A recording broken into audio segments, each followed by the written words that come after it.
All right, back with another ladder race. Coalition Merclonia versus OTR Grit tonight. It's full 5v5, full team versus OTR. Where they chose the course tonight. They chose the Castle to Castle course. Fun course. Good for sprinters. Little climb in the middle, and then a couple little uphills here and there. OTR Grit, we've raced against these guys in various iterations of the OTR team. I think a lot of other teams, there are so many. The whole group is so big that the teams get shuffled around. People moving up, people moving down. But all these guys I've raced against them either in ladder or ZRL or other race series over the years. So all good riders, all fairly strong. Some strong sprinters in this group and smart racers. They don't make a lot of mistakes. They tend to work well as a team. They have a decent plan going in. So we knew it'd be a good race. It'd be fun. And with fewer and fewer ladder races as we're getting into the summer here in the Northern Hemisphere, that it's good to be able to get some races in. And surprisingly, I had time for a warm up before this, but it turns out didn't really need one because the start wasn't too hard. We just basically served the first half of the race served as a warm up for all of us, since there was nowhere to attack. No one did the hard start. No jumps off the front. So everyone seems to be going into this with the plan of let's attack on the climb. So we hit the climb here, start to go uphill a little bit, and this is when the digs start.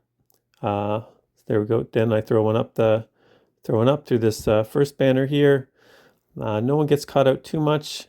And then we go again, and here's where we start to see we get a little bit of distance on Ron Gallo, one of their riders there. He's second off the back now, so we keep the pace up. Now we've got 3 seconds, and in a race like this, when you're one against a group of 9, 3 seconds quickly becomes 6, quickly becomes 7, and more and more and more. So we're motivated now to keep pushing. We don't need to go deep in attack, but just keeping the pace up so we can make sure that he's not coming back on, so we can play the numbers advantage for the remainder of the race, because we still have another 17 kilometers to go. There, Brian goes off the front a little bit, try to stretch some legs, see if we can get anyone else caught out. Nope, we get to the top of the hill, turn into the village, and just want to keep monitoring that time gap back to Gallo. So now we're resting up, getting our breath back after the climb, knowing that we're sitting here at an advantage with playing the numbers right. So we're watching. We're up to 20 seconds now to Gallo. Keeping the pace up, not totally taking our foot off the gas, but again, not expending too much energy. But we see Gallo starting to come back. And so now, okay, looking at this, okay, what can we do? What do we want to do? Now he's sort of clawing back, seconds here, seconds there. I see a draft banner, or I see a draft power up. Think, okay, well, maybe I'll try to do a dig on the downhill here. And so pressing through, but I made the big mistake, big rookie mistake of not calling out my attack to my teammates. They weren't ready. They're sort of caught off the back foot, and I will definitely not do that mistake again. It's something I always try to do, but for whatever reason, just wasn't thinking about it last night, and mistake number 1. So now we sort of continue on. Got the speed up pretty high here because nothing really happens here. We're sort of downhill flat, watching. Gallo's still sitting at sort of the same gap.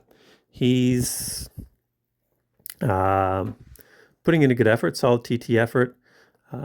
His teammates sort of rolling through the front and then pulling off the gas, trying to slow the pace of our group up front. Again, well played. They're a smart team. They know what they're doing, but we start rolling through the front and putting in some decent turns just to make sure that we're not going to be joined by someone else late in the race. And we keep putting in a little bit more time here, a little bit more time here, and not trying to attack off the front, but just enough to make sure that he's not going to catch back up and that he is, dyno power shoes. Here I get asked to put in a little dig, see if we can stretch things out, maybe catch some off surprise. No luck, but to be fair, most of that dig I was stuck in sticky draft and behind, so I wasn't able to get a lot of separation. A lot of my watts were wasted in the pack. So something to think about next time. Now we got run out to 40 seconds on that dig, so I guess it did something to keep our numbers good. But at this point, going to the city, there's nothing that's going to cause a big separation between anyone. So we just stick together. They try a few moves here and there. Not even sure if they were moves. They're just trying to get at the front. Maybe just trying to catch us off guard. But not really big attacks, but just upping the pace a little bit. Not really enough to create any separation. So I think they're happy to go and do a sprint because their odds are better in a sprint. If they can take a couple of the top places, they can still, despite our numerical advantage in the front group, they're still able to pull off a win, even if the front group is 5 versus 4. So they're happy with the sprint. We're trying to figure out as a team if anyone wants to do an attack. I wasn't feeling great about an attack or sort of doing any more digs, so I was happy to sit in and wait for a sprint. My legs have been feeling good. Sprint's been okay, so I thought I would try my luck at that. That would be my best option for me. And there weren't any particularly strong sprinters in their team. They're good, but it's not like the last race we were going against guys who had, I think their 15-second numbers were in around like in the 13s, the 10, the 12s and 13s. Not nothing like that on OTR tonight. So we're just getting really close. Lots of twists and turns left, but at 2.8 kilometers to go, we know this is coming to a sprint. And so the fun will begin. A little bit of shiftiness here and there, but nothing too serious. So if you remember last race, I had some problems with steering and the Zwift Play controllers. We're going to see second that I still have no idea what I'm doing with the Zwift Play controllers, and I'm bound to make mistakes. So I've slowed it down a little bit here for the sprint, just so we can analyze it a bit more. There's a bit more going on here than the entire rest of the race. So let's see how it goes. So luckily no one goes long. Sometimes you'll get people who go from 700 meters out. Totally messes with the pure sprinters, which is smart on their side. But here, again, I'm feeling great. No one's gone long. Dan starts to go. I start to go and realize no one's going. And then here we go. Boom. And then look at that. Brakes on. Numbers are good. Numbers are really good. Brakes on. Brakes. Brake. Brake. Brake. Brake. Brake. Brake. Brake. Brake. Brake. Brake. Brake. Brake. Brake. So somehow in my drops, I managed to squeeze my brakes while I was sprinting. Still doing it somehow.